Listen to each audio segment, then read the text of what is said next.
Leaving behind a toxic family dynamic doesn't just happen out of the blue.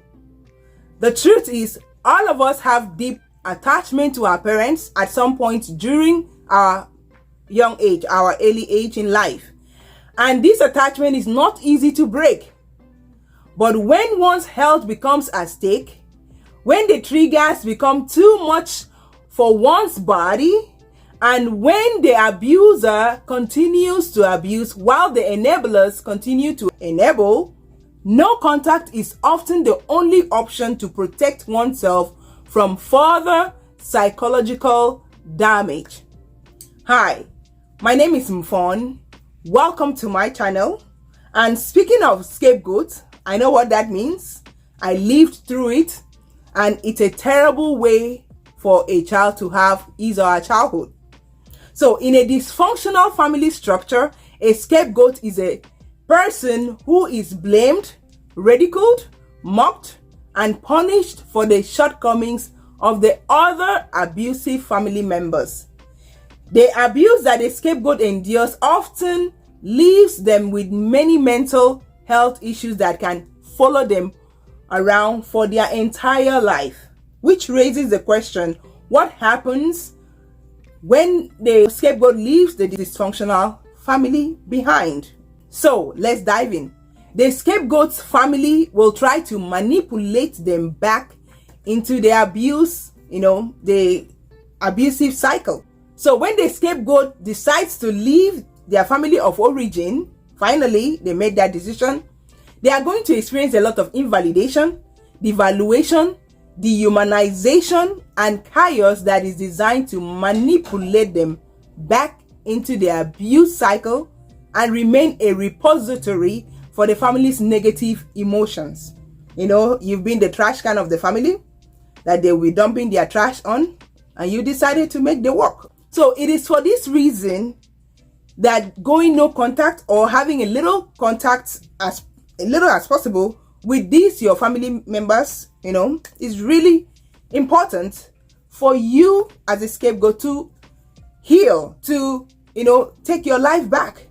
So if the scapegoat is able to set and maintain a firm boundaries with their family of origin after leaving, it is common for the abusers to try to isolate them through a smear campaign. And what is a smear campaign? A smear campaign is simply a plan to discredit, devalue, invalidate, and oppress a specific group or individual through lies and gossip.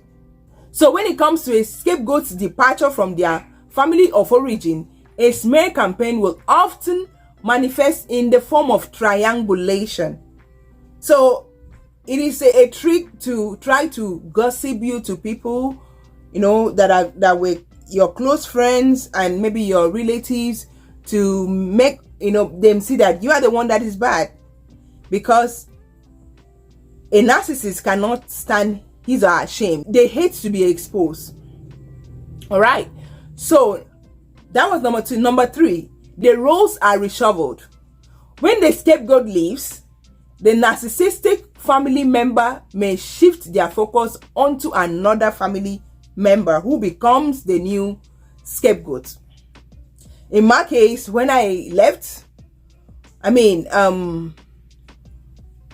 somebody else had to be brought into the family to do my job, because I know my brothers could not handle it. My siblings are all boys, so they couldn't handle it. So somebody else had to be brought into the house to be the new scapegoat. All right.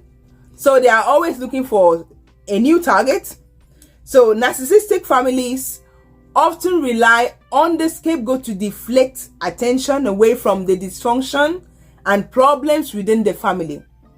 So when the scapegoat leaves, it leaves a void for the narcissistic parent who needs to find the new target to release their anger and frustration on.